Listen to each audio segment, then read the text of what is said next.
Constructivist learning theory has been described as both a paradigm as well as a theory. A paradigm is a general hypothesis about the truth and a general orientation for human reflection, while a theory is defined as a systematic plan as to how something may be done that must be supported with considerable evidence.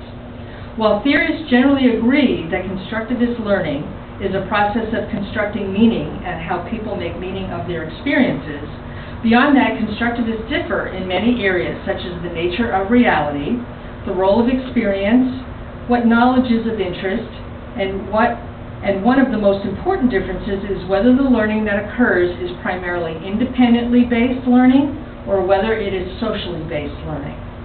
Phillips, in 1995, identified a variety of theorists that are identified as constructivist learning theorists. His list includes von Glasfeld's work in math and science education, Kant's notions of knowledge and experience, feminist theory's views on knowledge construction, Kuhn's work on scientific paradigms and revolutions, Piaget's theory of cognitive development, and Dewey's assumptions about knowledge and experience. However, Phillips reports that the area where these theories diverge is in the debate over individually based or socially based constructive learning difference. And let me explain what the difference is. Individually based learning is where an individual or personal activity that involves an individual's thinking to the physical environment. Meaning is made by the individual and is dependent on the individual's previous and current knowledge structure. Learning is an internal cognitive activity. A teacher teaching from this perspective would provide a practical activity which would encourage the individual to develop new knowledge schemes that are better adapted to that particular experience. It is thought that a practical activity supported by a group discussion works best. So then the individual takes from the discussion and then remakes and makes different meaning from that particular experience. Socially based learning is when an individual develops knowledge that is constructed when an individual engages socially in discussions and activities about shared problems or tasks. Meaning making comes from a discussion and conversation, and the learning process is a result from those in the group having more experience in the subject and sharing their knowledge with the others. This approach involves learning in a shared way of understanding and talking about the world and its reality.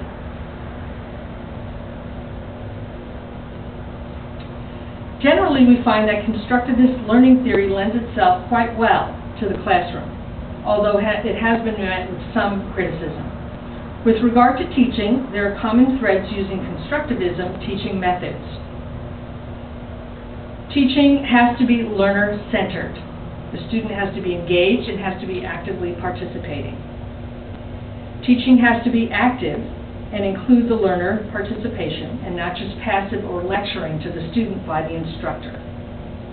Learning is about constructing knowledge, not just receiving it through lecturing. And learning is about understanding, applying knowledge, thinking and analyzing, not just accumulating knowledge, memorizing and recalling facts.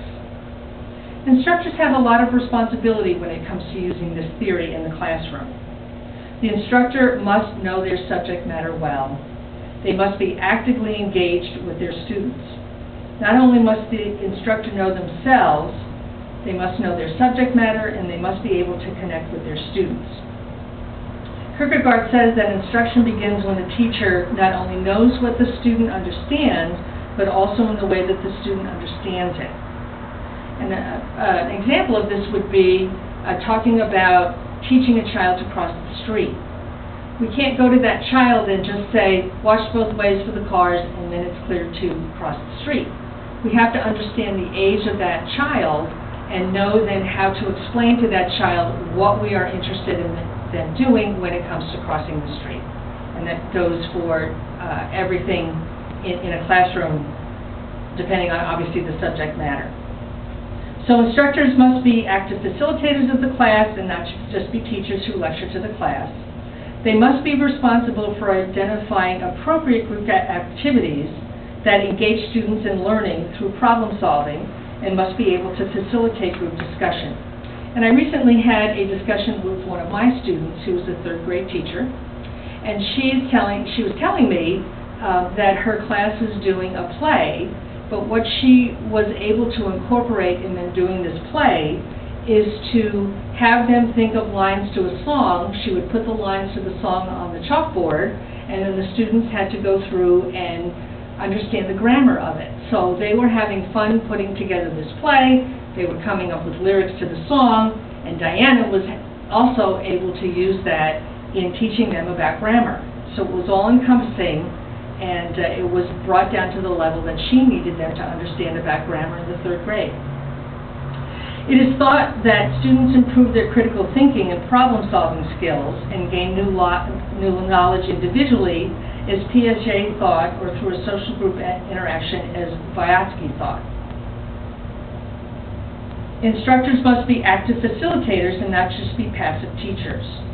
Without active direction in teaching, students would be able to easily ignore what they do not want to experience, and that is one of the criticisms that I'll talk about in just a minute. Teaching from the constructivist theory of learning, the following components are thought to be necessary. Class discussions should have open-ended questions and should include brainstorming. Students should be involved in research and presentations.